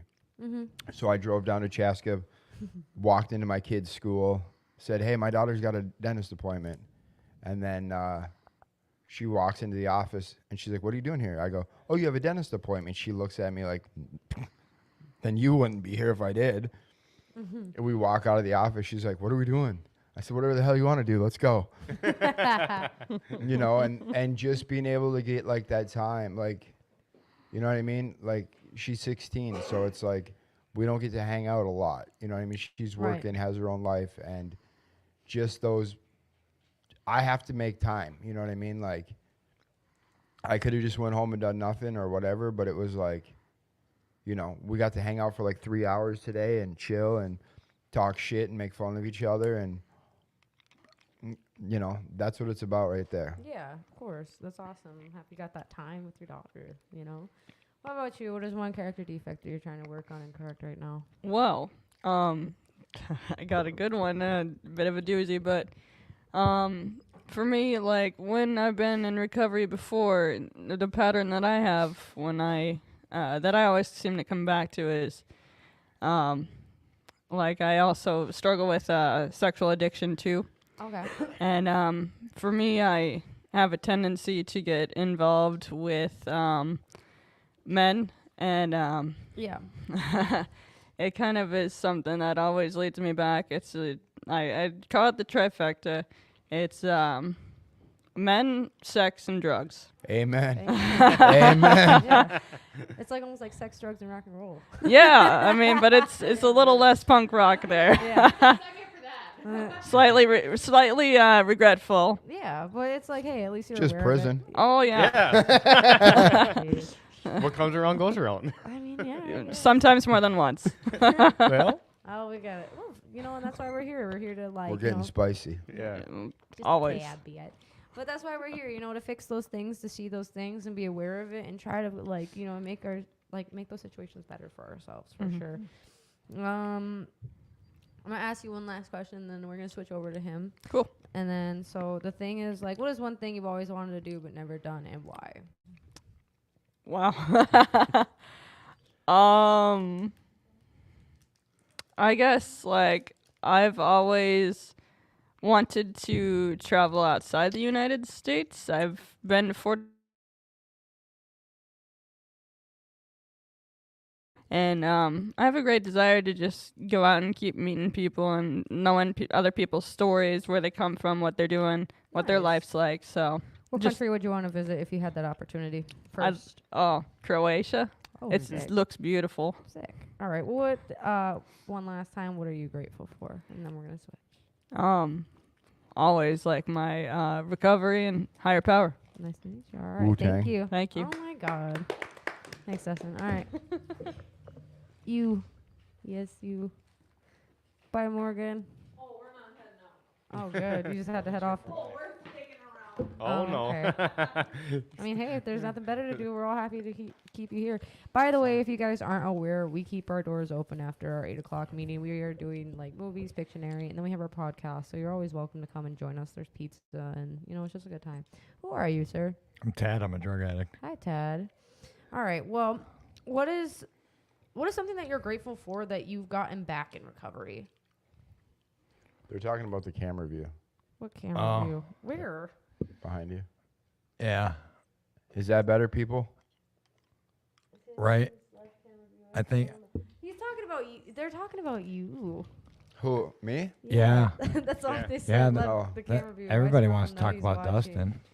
Ain't much to talk about. I don't know. I think it's because they're like, because Timmy's not here, so he's like, he's always watching. But Yeah. what are you grateful for about your recovery? What is something that you're happy that you've gained back in your recovery?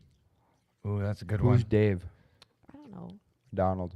My relationships with my kids, and like, there's a lot of things. Like, I haven't driven for 12 years, and I just got my license, so that's cool. hell You've been yeah. driving me crazy for 5 fucking years. I've been waiting for someone to say that or use that, Nice. and no one has. Like, Bazinga. I thought of it 3 days ago, and no one's used it but Dustin for the win. And I found out you had your license 36 seconds ago, so. Yeah, Nice. it's great. So like, just opportunities, relationships. I think I've said this at a lot of meetings and in a lot of places. Like, I have my family back, Right. and like, I'm present for it. Like, I'm not gonna sit here and say like I have 1,000 friends or guys that I'm close with, but I have real relationships, and the people I am close with, and I even have people that are like, I wouldn't say me and Dustin are like buddies or pals, but I mean, we've banged a couple times, but. yeah. Whoa, But whoa. like, I have a respect for Dustin, and I know if I was really in a pinch that I could call him, and he would talk me through it, and he'd be there. And I have a lot of people like that, and vice Yeah. versa. I didn't have that shit when I was using, unless I had a bag on me and someone wanted it. Right. So, I mean, just life, having a job, that's something I had back, because I couldn't hold a fucking job when I was in Right. active addiction. I'd quit my job within 30 days of me starting to use again, always, because I didn't have time for anything other than getting messed up. Right. Exactly. How long have you been sober? As we're talking about this, how many? Like, 4.5 years. It'll be 5 years in April. that's amazing. I forget what the applause button is, but I'm proud of you. I would give you the applause. We'll give you your own. Well, Anyways, thanks. Yeah. I mean, one day is a miracle. Yeah. So, I mean, like, and I know that sounds cliche, but like, it is one day at a time. And No, exactly. I always say that in groups. I'm like, I can't take back what I did yesterday. I don't know what's tomorrow, but I just take it today. hell yeah. It's the best. Can thing I to do. say, by the way, Paris, you're doing a really good job, Oh, too. thank You're so you. much better than Timmy. Oh, really? Yeah. Tim Yeah. came in here and he was like, maybe go see if she needs Your help. voice is better. And I was like, I'm sitting here listening. I'm like, yeah, let's just replace Tim. Yeah, I got it. You know. You're All in good. favor? Yeah, you're good. All right. Heck yeah. Thank you. I really appreciate it. You know, I really love doing this stuff. I love giving back to, you know, a community and a support group that's been there for me too. So it's like what I learn, I try to give back out, you know, and try to give people like that comfort, motivation to just come and like try it. You know, what is the only thing that's gonna happen that you're not gonna like how you feel for the first like 10 days, but once you stick around, it starts feeling good. You know what I'm saying? Who was feeling good when they were using all the time? So Exactly. What? Hi, auntie. Well, you thought you did. is that your dad, That's my auntie. Brian? Brian's I'm- my father. Hi, Father Brian. Shout out. I think we're supposed to go to Oregon. I think What are your guys' gratitudes in recovery, though? Like, what is something that you're so grateful for that you got back? It can be many things. Like, me personally, it was my own connection within myself. So that's amazing. I spent my whole life shit in the bed. Yeah. I screwed up everything, right? Right. And I tried a million times and I failed. And so this last go around, I thought I was such a piece of junk that the only thing I deserved was a sober place to live. And I said, if I can just get a sober place to lay my head, anything above that Right. is a blessing, no matter what. And if I set my bar super low, because I would come in and I'd be like, well, I don't have this job, I don't have this house, I don't have this, I don't have that. And then I'd find all the reasons to stay instead of the reasons to leave. And so my promise that I made to myself was that as long as I had a sober place to live, as long as at the time, if I could just find a sober place to rest my head, Right. everything else was gravy. Biscuits and gravy or just gravy? Just gravy. I didn't have biscuits yet, but you know, the one thing that I'll say is that I tried getting sober I tried doing it every way, right? But I realized if you try to get sober for a person, place, or thing, that person can die, that place can burn down, and that thing can get stolen. So you have to find something other than that to get sober for. Great wordplay, honestly. I love it. Preach. You know what you're saying, Dustin. All right, how about you, Eric? What I'm grateful for? Yeah, what are you Besides grateful me. for? Nothing. Really? No. I'm just grateful for having what I have for today. A month ago, I was sitting in prison having Yeah. nothing. Today, you know, I got my license back on Monday. I bought a Everybody's new just getting their car. license back. That's fucking sick. I bought a new car on Tuesday. Hell yeah. I know, it's pretty sweet. Was it the truck that we were No, talking it's an about? Infiniti QX60. Still good. Damn, Dope. you got dope money from before? He saved all his money from prison. I was putting work in. Just kidding. Happens. $20 is $20. Right. An infinity's an infinity, bro. Yeah. Right. But you know, just having everybody around here, like they said, everybody repeats this over and over. These doors are open all the time. Everybody is warm here. They don't make you feel uncomfortable. If you feel uncomfortable, then you just need to look at yourself because. Or say something, because Yeah. there is some creepy people. Well, that's anywhere you Dustin's one go. of them. No, I'm kidding. We just got to set your boundaries. Yeah. Yeah, yeah. Well, that's like something that I had to do for sure when I first started getting sober, and I repeat this every time. I played, group roulette. I had to find where I where I fit in. Yep. And like I always said, it was most of the time it was men trying to hit on me that are like my father's age. And I'm like, Check yourself. I'm like, I don't want that. I have that problem too. Really? Wow. I mean, we must just be a good-looking group, Okay. Well, what was some of the scariest tasks that you had to do as soon as you got sober? Like, what was so scary for you, but like you were thankful that you got through it? Just accepting myself. Okay. Just because like I said, I'm my worst critic. I'll talk myself into anything and everything anytime, and oops, that had to hurt. Was that the head? Yeah. So Oh, I just gotta Jesus. accept myself for who I am, and just let things fly. Some people like me, some people won't. Just part of life. Right. Yeah. Right. Okay. Well, how about you, Dustin? What were some of the scariest things that you first did in your recovery, but you're so thankful for that you got through them? Being a dad. You know what I mean? I didn't know what it meant to be a dad. Right. Right? Like, I thought I just had to buy you some stuff and, whatever. But the real thing that I learned was consistency. Like, I talk to my daughter every day. Yeah. You know, I'm on a schedule with my son that I never had with my daughter, right? Right. You know what I mean? And life comes up, right? And things happen, and you know, you got to be flexible, but you know, you got to try to stay to I try to stay to some kind of consistency in both of my kids' lives. Right. That's amazing. I like that. What are some of the scariest things that you like went through in first in your recovery, but you're so grateful to like work through them? Man, you guys both had great answers, and I can relate with those. So outside of the things that you guys said, I would say that like so mental health was big, and I put in a lot of work in my first year, and I talk about that anytime I'm on this podcast or anywhere if people will listen. So like I'm grateful that I did that shit because it was not fun and it was not easy. And I think like the biggest thing that was really hard for me was getting over my fucking self and realizing that I'm not always right, or like I don't know. And like a lot of that wasn't that I really thought I was right or I was really super cocky. It was a defense mechanism. Yeah. And it was, you know, so like dealing with that, and through the process of dealing with that, I got to what you were talking about, which was loving myself and being able to figure out what I was okay with, which goes right into what we were kind of talking about a second ago. Boundaries. Once I loved myself, I could realize that I always had these morals and values. I just wasn't living up to them. I could have boundaries with myself, boundaries with other people, and not everyone was okay with that. Yeah, especially when you first start getting sober, people are like, "But dude, like you didn't have any before." And it's like, well, because I'm starting to learn self-love. It was well, like so. I hung out at an Alano club, right, a lot, and I did everything there. And then somewhere like a year later, like I'm not doing all that stuff. Right. I'm not dedicating 35 hours unpaid here. I got to do some stuff for myself. I don't want to do that. I'll do this because I want to do it and it's helping me. And I thought when I learned boundaries, everyone in my life was going to be like, yay, you're getting healthy. That's not what happened. No. It's like, But you see a lot of people come into recovery and then they make recovery their new identity, right? And it's almost like an ego as like the reason why I see it today is because I did it years ago.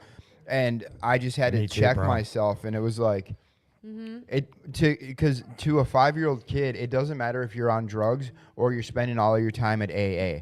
They don't give a shit. You're not there. Right. So it doesn't matter if you got a needle hanging out of your arm or you're saving people's lives. They just know their dad's not there. Right. And so I had to figure out why I was coming in, like, why am I getting sober? Is it an ego thing? Is it, why am I doing stuff at meetings? Why am I giving people a ride? Is it because I want to feed my ego and let people know how freaking cool I am? And it doesn't work. Yeah. Because all I did with drugs and alcohol was it was a way to distract me from life, right? And then once I got sober, I didn't have the distractions of drugs and alcohol. And so then we fill it with work, meetings, this, that, these other things, and you're still the same person, but you haven't done any work on yourself because you've been so busy. Hey, they didn't do this, they didn't do this, and then you're walking around an Alano club like you own the place, right? Or you're walking around a AA meeting like you're better than somebody else, and it's like the only reason why this room is open is because of people that came before us, and the only reason why it's going to stay open is if we constantly be the hand to the newcomer coming in. Right. And if you're chasing people out because you're a dick. Yeah. I mean, there's a lot of meetings in the Twin Cities that, like, when I first got clean, like, I literally looked at guys with 10, 15, 20 years sober, and I was like, if this is what 20 years of recovery looks like, I'm good. I don't want it. You know what I mean? Like, your fucking life sucks. Too. You have no money. You have no friends. You get no chicks. What are you doing? Yeah, and it's like I think power control. Yeah, oh my gosh. It's like I think sometimes it's especially like not all people that are old timers like. No, not all. It's like it's happened because like this is just a conversation me and my father had one time. Was he got like I think I can't remember what exactly months, but it was like he got like a good couple of months, and. What? When? I thought I heard you say something. No. But it's like my dad, like he was just getting out of like treatment. He was going into groups and stuff, and like this old timer. Like my dad, like he is an addict of like heroin. So like, they give him Suboxone and stuff. And when he got up there to go get his coin, they're like, well, you're not like completely sober. And that was an old timer that said that to him. And it was like, he's like, I'm sober in the way that I'm sober. He was I'd have told like- that dude to suck my dick from the back. That's what my dad made. Yes! That's what my dad I did. I legitimately didn't think anyone else in the world said that. Well, and it's like, I lived that life. and it was just like, it was insane to me because it's like there are those people that like have made like their recovery their personality, and it's like, and I even tell anybody when like they don't see me for like a long period of time, I'm like, I'm taking time to myself. I was like, recovery is my life. I was like, but I'm not making it into a chore. I was like, that's not what I'm here for. I was like, I still need to be myself. I was like, recovery is a big part of my life. I was like, but I have a lot more outside of this than just recovery. Like, I'm thankful for what I have. And I was like, but that's why I don't try to overwhelm myself with it, because it's like, I don't want it to be a chore. I just want it to be something I'm comfortable with and know that I always have like, a place to go back to. And the funny thing about that is like, it's weird because recovery isn't my life, but it is. Like, Yeah. like it's weird because like if you go to It's a part of your life. right, like you could go to any one of my bosses right now and they'd be like, yeah, they all know I'm in recovery, and Right. they all, you know what I mean? Like Right. all of my jobs, it's just like every person in my life is in recovery in one form or another. Like, you know what I mean? And I don't do it on purpose. It's not like I won't be friends with anybody that's not, but it's just the men that show up in my life just so happen to be men in recovery, and that's where I choose to put my time. And it's Yeah. like I'm really, really an advocate of finding men that have things that they don't want. If you're the smartest man in your group, find a new group. If you're the richest man in your group, find a new group. If you got the biggest nuts in the group, find a bigger group. Because you ain't going to get better if you constantly surround Right. yourself with people that aren't making you better. Well, and that's the thing too, is like what I Praise feel Allah. like it can, especially with the ego thing, going back to that, is like I feel like people that have an ego in recovery, that's what scares newcomers into like not coming back. And it's like, what do you want? Do you want people to actually get better, or just like have that ego of like, you're not doing it my way? When it's like recovery isn't Yeah. your way, it's everybody else's way and the way that they work. And sometimes it may not work, and I got to learn a different way. Because it's like, I know True if that. like somebody told me, like, say if I still like had like, things that I had to take that's like had to help me, but it wasn't sober, I would be like, dude, it's like I have like mental health. I was like, I have to take this stuff, and it's just like, or even if it's like, it sucks when you have a relapse for sure, and it's like, but it's like you still can't disregard somebody. You still gotta give them that chance. And it was like, because they're giving themselves that chance again, and it's like, it's Relapse is part of recovery. yeah, and I mean, exactly. like, something that was said to me, because like I was a repeat offender. Like I don't know, I went to like 30 just a plus learning thing. treatments. Right. Yeah, and like I would get down on myself, and like finally someone said something to me. You must really want recovery, bro, because you keep coming back. Like, Yeah. figure it out, and like Yeah. So like it's a part of recovery. It's a part of the change cycle, the relapse. I mean, it doesn't have to be for every person like me. I know a Timmy who got sober his first time.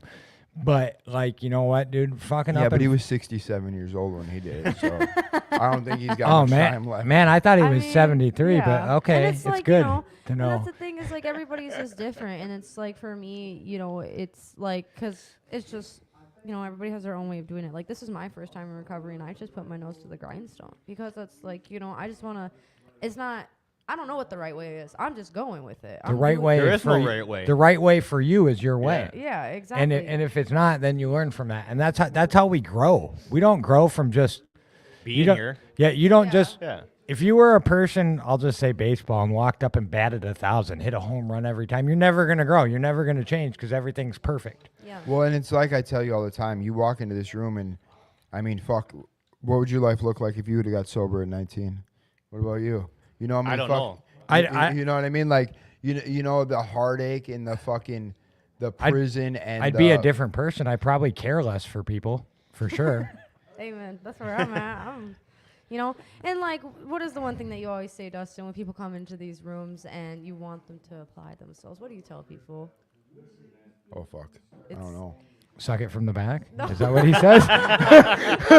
That's my grinder account. Okay. Dustin always says like if you are really about your recovery, get connected, get your nose out of your phone. You know? Yeah. Oh, hell yeah. Well, my big thing is like the thing that I don't, and the reason why I say this stuff is because I did this stuff, right? Like, I'm not trying to pick on anybody. It's the things that I see.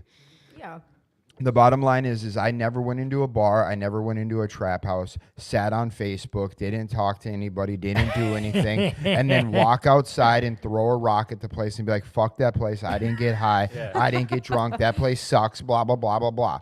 No, Yeah. you got in there, you figured it out, you got involved, you drove fucking halfway across the city, you went and stole money from your mom and your uncle and your neighbor. You walked and 2 lied. miles in a blizzard. All You that. showed type some of guy shit. your wiener for $17 down at the casino. Whatever you did, I don't know your life, but you were willing to do whatever it takes. But then you walk into this room. Or you Jesus, sit outside and smoke. You ain't gonna learn nothing. and I'm an asshole at heart. I literally sat in this. I walked by somebody during the meeting, and they had a fucking tablet, and they're playing video games. I wanted to punt that fucking thing across the room. Jesus Christ. Listen here, you fucking turd. You want to be on the wall? There's a bunch of motherfuckers that wish they could, and you're sitting here playing World of Warcraft or whatever fucking bullshit you're doing. You could have stayed at home and got the free Wi-Fi there, player. Yeah. But I just walked away and.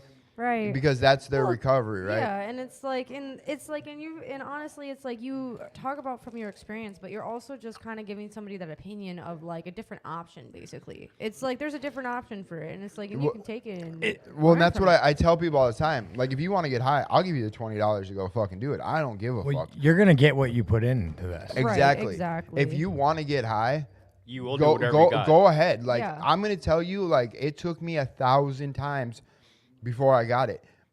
But I just hope that you make it back in here because You never know what's gonna happen. People that aren't next making time. it Yeah. back in here a lot now. these kids aren't getting drugs anymore. They're getting Poison. Poison.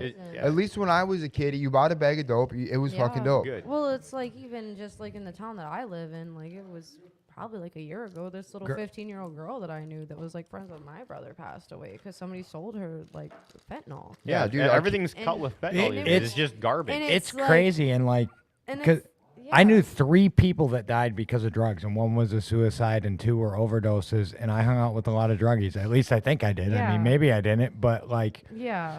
so like, it's insane. Well, and it's like, because the Nowadays. thing was, it's like, that's also like, even though like I was still like, because like this happened before I like really got deep in my addiction, but like it really hit me to like go, because it's like I knew her obviously of like my like family and like my friends as well, and I was like the adult there, and I was watching these these children, like these literal children mourning their friend because of poison. Yeah. And it's like that's where you have to actually think about what you're putting in your body. And it's like, and that's what I said in the group tonight. I was like, you know, I was like, this is the thing. I was like, you have to think about all the work that you've put yourself through and where you are now.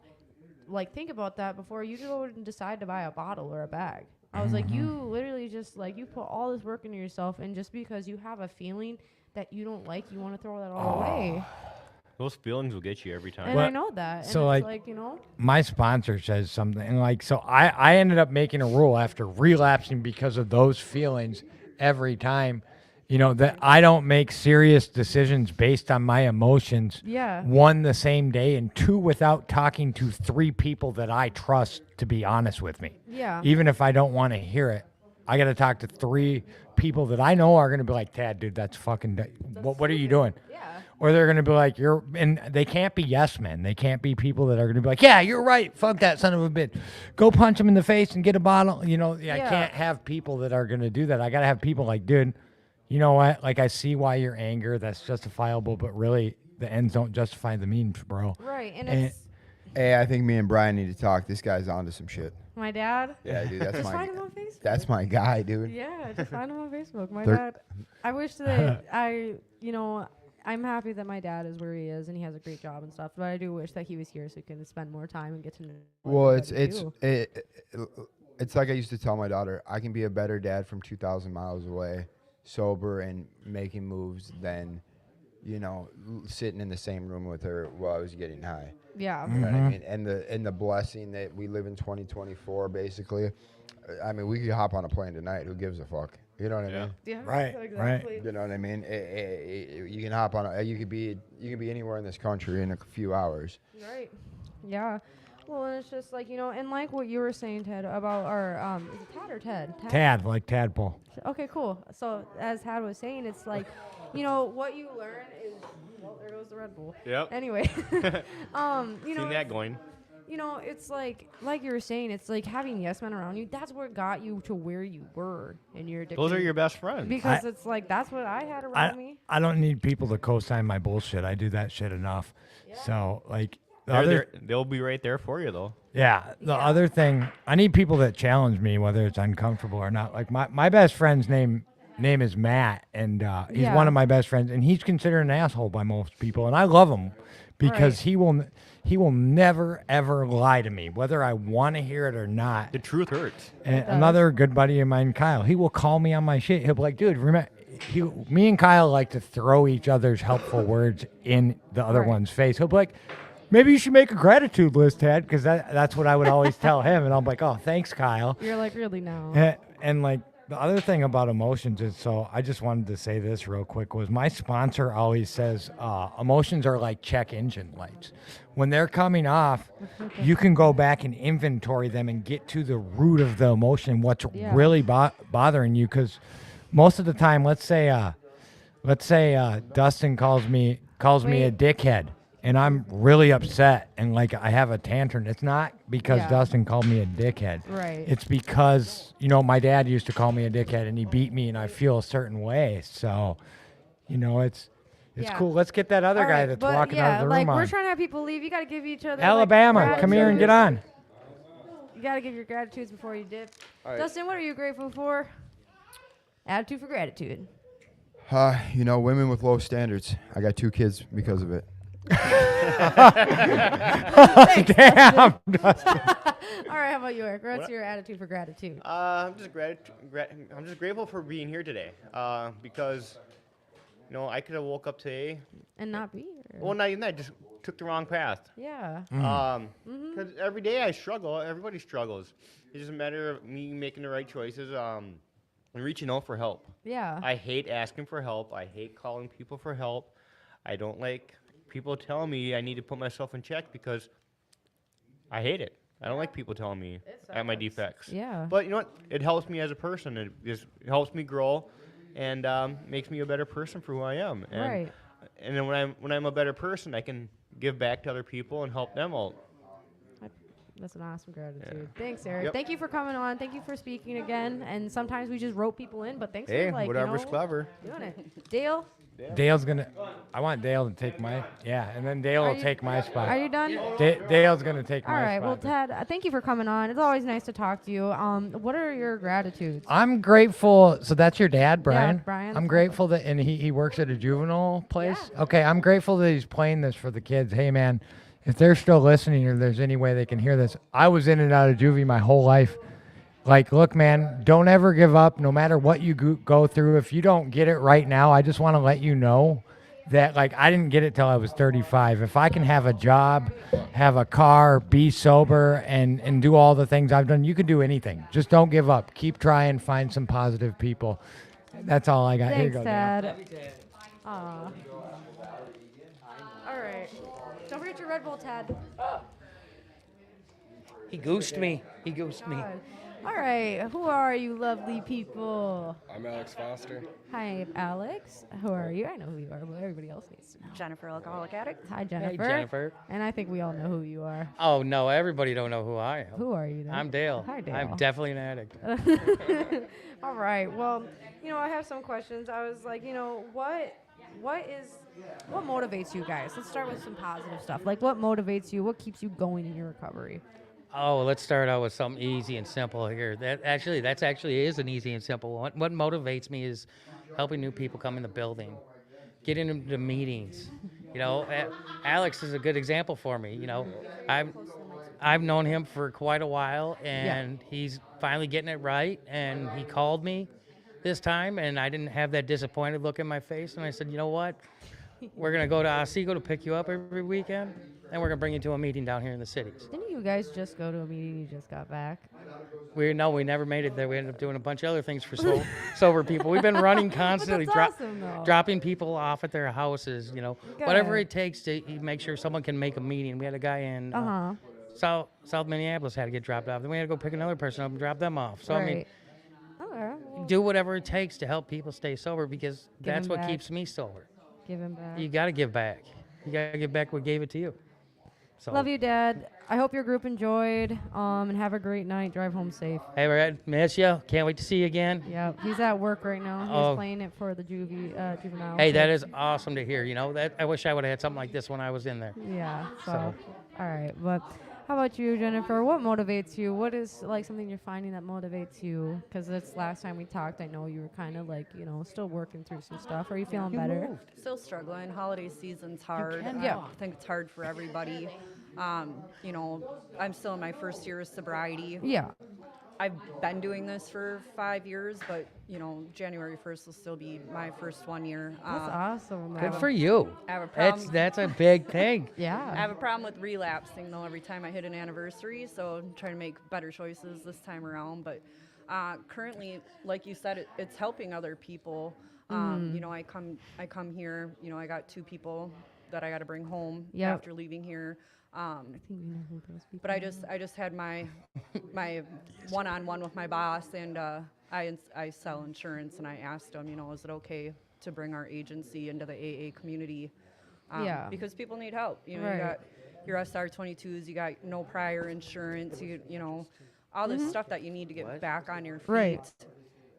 And it's hard, Yeah.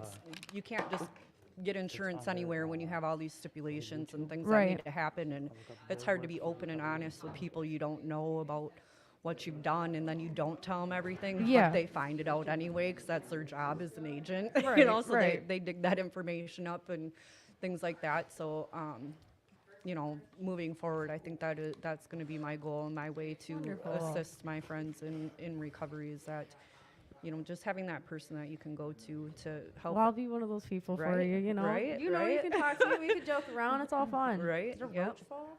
Oh, you definitely got to have fun in recovery. If you don't have fun in recovery, it's not going to work. I mean, that's the best part about recovery. Well, and we just need those Yeah. resources, Yeah. and I think that was like a huge eye opener for me when I was just talking to my boss, and I was like, I go to these meetings with 100 people. Yeah, and it can And be. People need insurance, Yeah, for and it's sure. hard to get. We need It's to not- talk. You just can't just go get it like a normie. Like We you need to don't- talk after this. right? Yeah, for sure. Yeah. Well, Alex, what is your motivations? Like, what is motivating you in this time right now? To be honest, I'm still trying to figure that out. That's I'm early okay. in recovery, and I'm trying to figure out. But watching Dale, that has motivated me a lot. Nice. And seeing how far he came from 2 years ago. I bet. You know, Well, especially if you're early in recovery, that's okay. At least you're still working it, and that's what matters. Yeah. What is like something that's bringing you guys peace at all? Like, what's something that's like, bringing you peace of mind? What helps you? Like, for me, it's like my groups, but for sure, I love my groups. Don't get me wrong, but my peace is when I get to go home, Oh, sit on my couch, hang out with my dogs, and play some games. I'm not going to lie. My peace comes from, wow, my kids. Yeah. Being able to talk to my daughters again, being able to make decisions that affect me and my family. And, the holidays are coming up, and that's a big decision on what will affect what's going on in my life. Right. Do I dare go back to where I used to be, or do I have them come towards me? Right. And the nice part is I'm at peace of mind because I got to talk to my family and actually talk to them about what's going on and how I feel. And, I still have to talk to the rest of my family about it. So if you're listening, Mom, so we'll talk later. But no, I'm just joking. Yeah. No, but I mean, peace of mind is just being sober is just peaceful. It's quiet. Nice. It's relaxing. It's That's normal. Wonderful. I'm happy for you, Dale. That makes me very happy. It's you, Paris. You keep me at peace. Yes. Anyways. Yeah, there. You make Paris happy. You want to see her smile? Just say it's Paris did it. She made me do this. Yeah. No, I know. It's like, it's not really. It's, people do the same thing for me. So that's why I'm just like, it makes me happy that I can do the same for others. What is bringing you peace, Jennifer? That's hard right now. Like when we spoke last week or the week before, or whenever it was. Yep. I don't really have a lot of inner peace right now. So I'm really struggling with that, trying to find, I used to use alcohol more as like a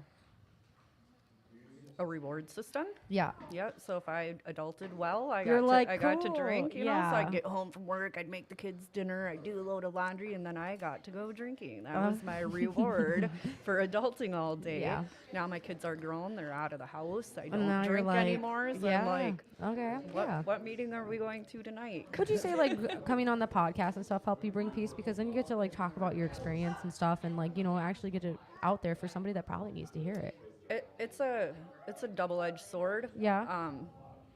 It takes a lot of energy for me, right? So I like to say I'm an outgoing, bubbly person, but then I drank and I got all that social anxiety. If I wasn't drunk, I couldn't talk to people. I didn't know how to interact with people.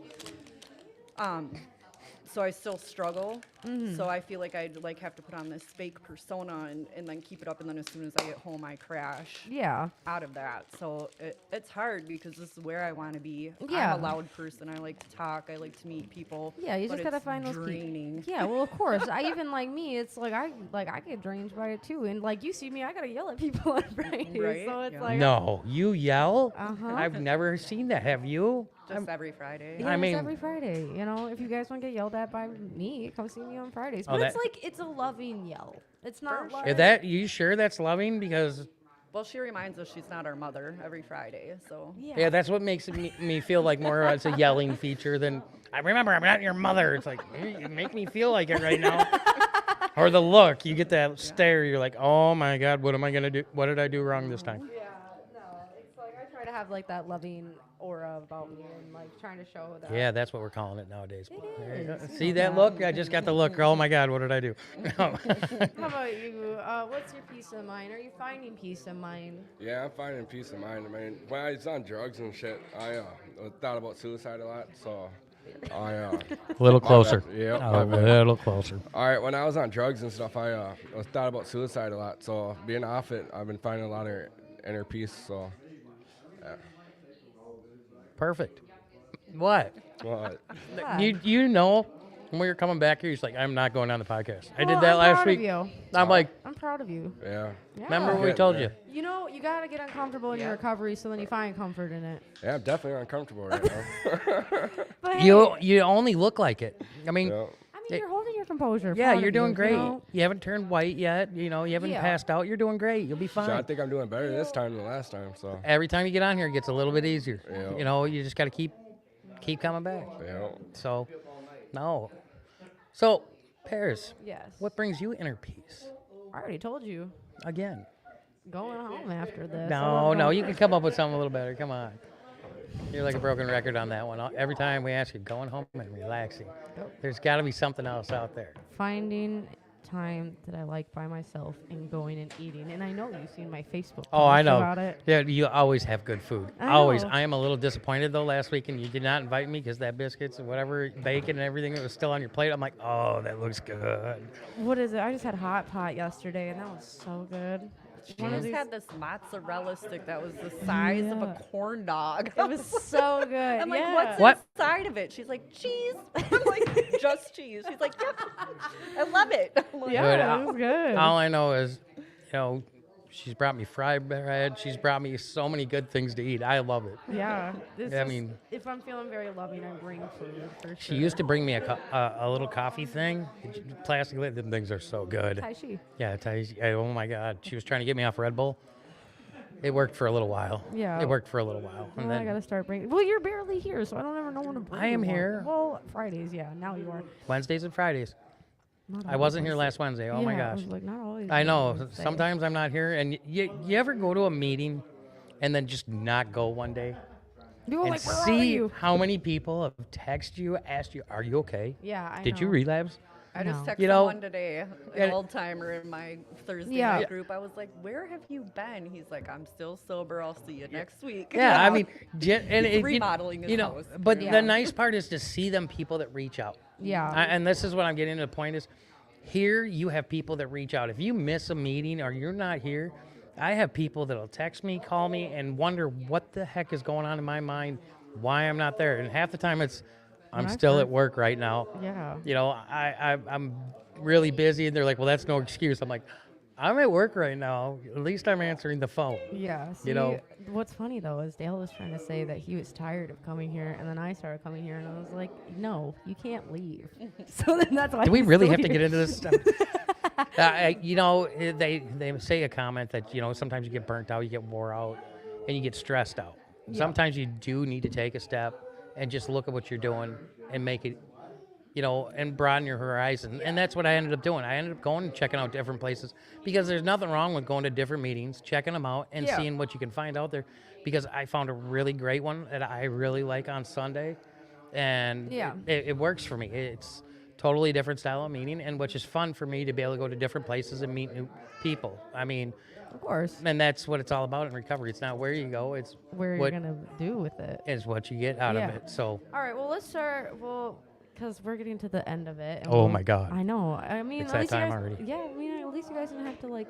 Alex didn't have to stay here for that long, so it's like I'm not gonna. He's doing really good. He's Yeah, he kind of is. quiet. I've never seen him this quiet in my life. Remember, Shit, I was this quiet in the car. What are you talking Yeah, I about? know. You Okay. should. He was like a little mouse in the car, just sitting there. I'm like, and I kept on poking. I'm like, come on, waking Oh. up. At least you're not sitting in treatment right now Are doing you nothing. two in the same house? Yeah. Okay. Yeah. Oh, so he's got to go all the way back up there too? Yeah. Yeah, I bring him back tomorrow. Yeah. So What lesson did you have to learn the hard way? What don't is- put your finger in the light socket. Took me like 6 I'm tries to figure talking- that one No, out. I'm talking about in recovery. Oh. I'm like, I'm still working on the light socket thing. I've done it more than once in the past week. Right.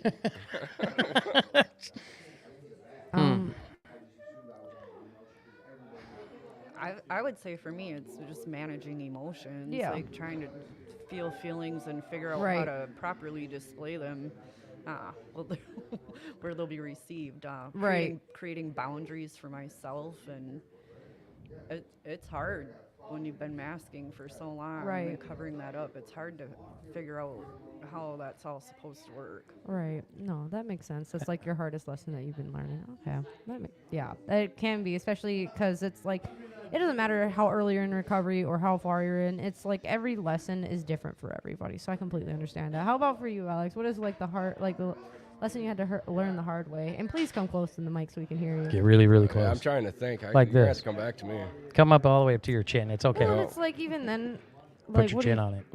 What was your hard lesson that you had to learn? My hardest lesson I had to learn is forgiveness for myself. True. I mean, honestly, for everything I've done to people I've done it to, and the people I can't find to be able to ask them for forgiveness, is learning Right. to forgive myself for the things that I've done in my past, and to realize I am not that person anymore.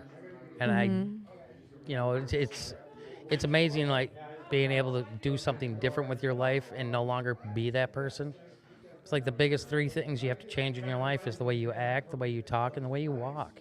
Right. You know, you don't have to carry yourself a certain way anymore. You don't have to act like that person anymore. And you don't have to talk like an idiot anymore. Right. You can just be you. You can be comfortable in your own body, in your own skin, doing What whatever if you want. Some people are just like, you know what? I'm gonna keep that to myself. Oh no! You can't start a Too quote. late. You can't start a quote and stop. It's like, you know, if you never mind. I'm just saying, like, what if people just like, they're not?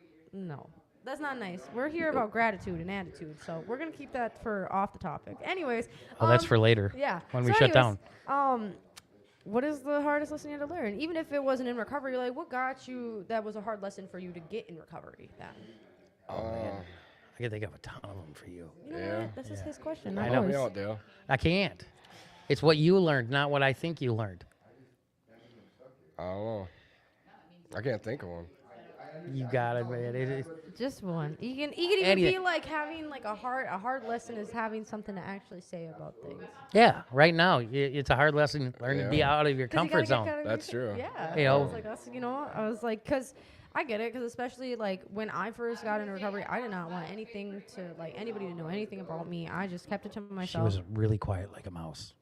That's how I'm feeling. I mean, but that's a hard lesson to learn, that you don't have to be like that anymore. You can. You find your peeps. Yeah. You find your peeps for sure, and then because after a while now everybody sees me as this like I don't even know what they little see me tiny as. person that. Maybe a firework. Yeah. You're like a burst of energy. She Yeah. definitely is. I mean, she comes out like, oh, it's gonna be okay. No, you're gonna do this. It's like, okay. All right. Well, you know, we're a little over time, which is always okay. I don't mind that. But so you guys don't feel like you're being held hostage. What are you grateful for? I am grateful for actually going to pick up Alec and be able to bring him down here for the meetings. Nice. What are you grateful for? Just another day to be sober. Oh, There we go. What are you grateful for? Grateful to be here. Thank you. Yeah, All of course. right. Thanks, guys, for joining the podcast. Just a reminder, you know, if you have any questions or you need somebody to reach out, there is a number that usually is scrolling on the bottom of the screen. Your voice is valid. It's important. And, you know, come and check us out here. We have a meeting Monday through Friday. There's many meetings everywhere else. If you need to ask anybody, all these people in these rooms will give you different places that you need to go. I suggest, you know, we'll work for sure because this is my second home. But your voice is valid. It's important. We love you.